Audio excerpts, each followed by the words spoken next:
মাইথনের মতো পর্যটক সমাবেশ উল্লেখ্য না হলেও জল, জঙ্গল, পাহাড়ের সমন্বয়ে পাঞ্চেত।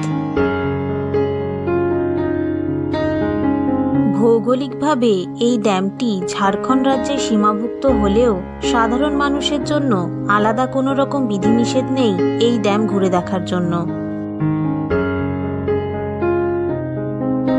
তবে ড্যামের উপর গাড়ি দাঁড় করানো যায় না। এতটাই সুবিশাল এই বাঁধ যে এক প্রান্তে দাঁড়িয়ে অন্য প্রান্ত দেখা যায় না।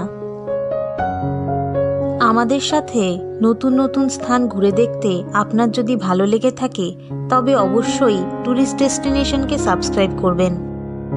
লাইক এবং কমেন্ট করে জানাবেন আপনারা আর কীরকম স্থান ঘুরে দেখতে চাইছেন।